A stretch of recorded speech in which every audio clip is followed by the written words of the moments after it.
नमस्कार दोस्तों, मैं संजीव कुमार वर्मा, सहचार्य एसपीसी गवर्नमेंट कॉलेज अजमेर से आप लोगों से मुखातिब हूँ। हम बायोजोग्राफी के कई पॉइंट्स के बारे में पिछली कक्षाओं में चर्चा कर चुके हैं। हमारी जो पिछली कक्षा हुई थी उसमें हमने जैव भूगोल के हिस्ट्री के बारे में पढ़ा था, evolutionary history of the animals के बारे में। आज हम जंतु और वातावरण के बारे में, एनिमल्स एंड देयर एनवायरनमेंट के बारे में कुछ पॉइंट्स के ऊपर चर्चा करेंगे। वातावरण या पर्यावरण के विभिन्न कारकों का प्रभाव वहाँ निवास करने वाले जंतुओं पर पड़ता है। प्राणियों में गतिशीलता का गुण होने के कारण ये प्रभाव पादपों की अपेक्षा कम होता है। प्रत्येक जंतु में स्वयं को वातावरण के अनुरूप परिवर्तित करने की क्षमता पाई जाती है। ये परिवर्तन जीव की रचना, कार्यकी, व्यवहार तथा स्वभाव से संबंधित होते हैं। जंतुओं को प्रभावित करने वाले कुछ प्रमुख पर्यावरणीय कारक इस प्रकार से हैं। पहला है जलवायु या क्लाइमेट। ये पर्यावरण को नियंत्रित करने वाला प्रमुख कारक है जो अन्य कारकों को भी प्रभावित करता है। प्रकाश, तापक्रम, आर्द्रता, वर्षा, पवन आदि तत्व इसमें सम्मिलित किए जाते हैं। सूर्य प्रकाश की तीव्रता तथा दीप्ति काल का जंतुओं पर गहरा प्रभाव पड़ता है। प्रकाश जंतुओं में वर्णता को भी प्रभावित करता है। त्वचा का रंग व रंग परिवर्तन प्रकाश की उपलब्धता पर निर्भर करते हैं। इसी प्रकार गुफावासी प्राणियों की त्वचा रंगहीन होती है। जंतुओं में प्रकाश के प्रति होने वाली अनुक्रिया भी भिन्न भिन्न होती है। कुछ प्रकाश के स्रोत की ओर चलते हैं और कुछ दूर दूर भागते हैं। कुछ प्राणी रात्रिचर होते हैं और कुछ दिनचर। शाकाहारी प्राणियों को भोजन की उपलब्धता पादपों से मिलती है तथा पादप सूर्य प्रकाश की उपस्थिति में ही प्रकाश संश्लेषण द्वारा भोजन का निर्माण करते हैं।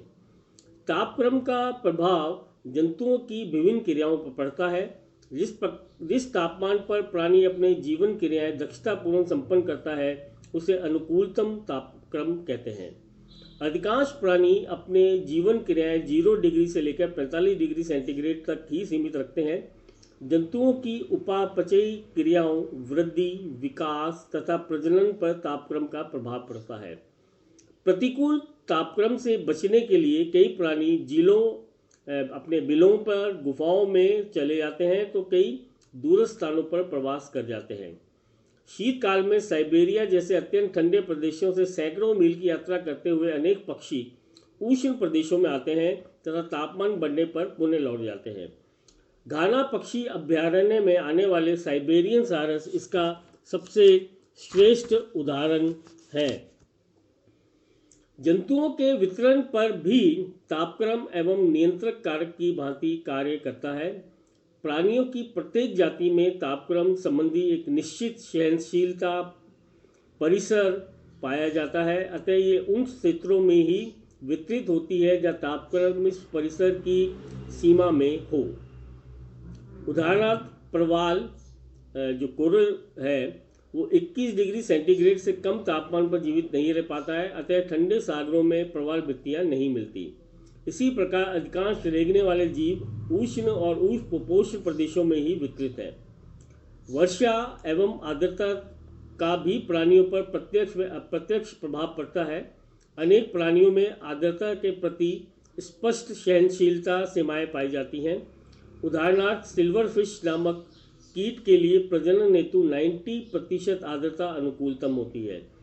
किसी भी क्षेत्र में दीर्घ काल तक आर्द्रता की कमी होने पर मरुस्थलीय परिस्थितियां उत्पन्न हो जाती हैं तथा वहां केवल वह ही प्राणी जीवित रह सकते हैं जिनमें जल संचयन एवं रक्षण के उपक्रम पाए जाते हों। ऊंट, सह आदि इसके श्रेष्ठ उदाहरण हैं। वर्षा का प्रभाव वनस्पति पर पड़ता है तथा शाक बक्षी इससे सीधे प्रभावित होते हैं। अतिवृष्टि एवं अकाल की स्थिति में वन्य प्राणी या तो स्थानांतरित हो जाते हैं या काल कलवित हो जाते हैं। वास क्षेत्र में प्रभावित होने वाली पवनों के प्रभाव भी प्राणियों पर मिलते हैं। अनेक प्रकार के कीट व जीवाणु पवनों द्वारा उड़ा लिए जाते हैं जिससे उनका प्रकीर्णन होता है। चक्रवात व आंधी के समय पवने की वहन क्षमता काफ़ी बढ़ जाती है। व्यापक स्तर पर वनस्पति को हानि पहुंचाने वाले टिड्डी दल पवनों की दिशा में बढ़ते हैं। डार्लिंगटन ने बताया कि संभवतः चक्रवात ही उभयचारी जंतुओं को महासागरीय द्वीपों तक ले गए। दूसरा जो पॉइंट है जंतुओं को प्रभावित करता है वो है धरातलीय स्वरूप या लैंडफॉर्म्स। भूपृष्ठ पर पर्वत, पठार व मैदान के रूप में धरातलीय विविधता पाई जाती है। विभिन्न स्थलाकृतियों का प्रभाव जीव जंतुओं पर पड़ता है। पर्वतीय क्षेत्र प्राय प्राणी संसाधनों की दृष्टि से संपन्न होते हैं। दुर्गम होने के कारण यह प्राणियों को प्राकृतिक संरक्षण प्राप्त होता है।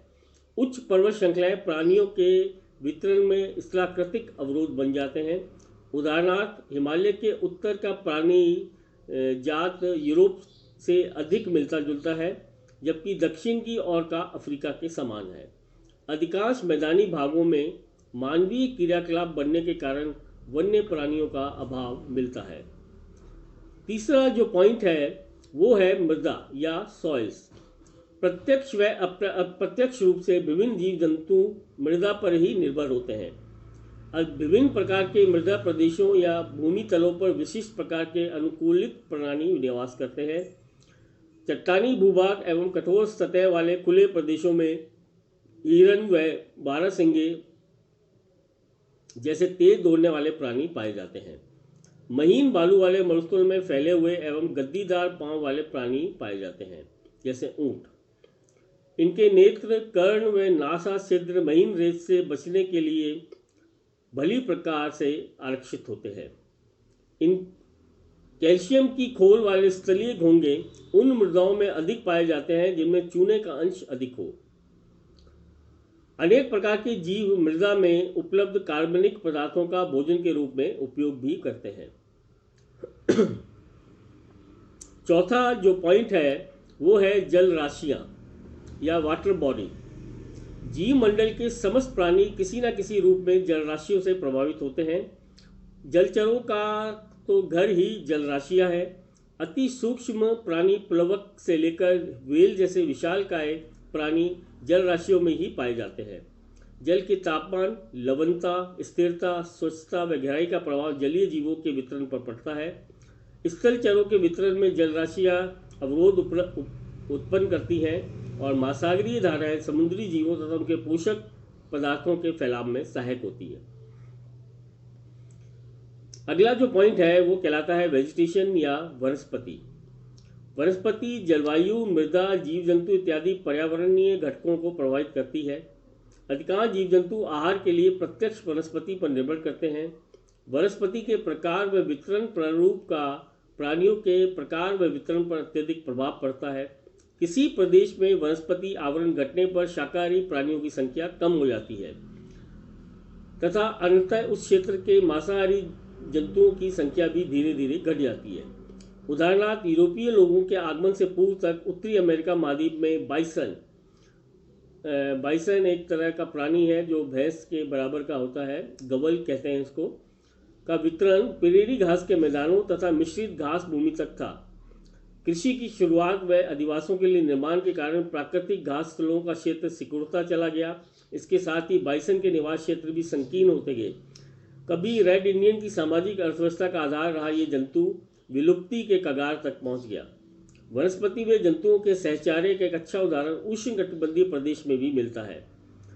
विस्मिया व सिम्फोनिया कुल के वृक्षों का वितरण दक्षिण अमेरिका व अफ्रीका महाद्वीपों पर एक सुनिश्चित सीमा में पाया जाता है। मेंढकों के कुल विशेष एग्लोसा के वितरण की सीमा इससे काफ़ी मिलती जुलती है। अगला जो पॉइंट है वो कहलाता है एनिमल लाइफ या जंतु स्थिति। प्रत्येक प्राणी अपने भौतिक पर्यावरण के साथ ही प्राणी समुदाय के अन्य सदस्यों द्वारा भी प्रभावित होता है। पर भक्षियों से सुरक्षा, प्रजनन, श्रम विभाजन इत्यादि कारणों से विभिन्न प्राणी समूह में रहते हैं। समूह बनाने के लिए प्राणियों का अधिगमन कभी परस्पर आकर्षण जनित सक्रिय होता है तो कभी पवन व नदी के वेग जनित निष्क्रिय होता है। भेड़ चाल तीव्र परस्पर आकर्षण का अच्छा उदाहरण है। अफ्रीका में शुतुरमुर्ग एवं जेबरा के मिश्रित समूह किसी बाह्य आक्रमण से अपना बचाव करके सहोपकारी रूप से लाभान्वित होते हैं। इसमें शुतुरमुर्ग की दूरदृष्टि तथा जैबरा की तीव्र घ्राण शक्ति सहायक होती है।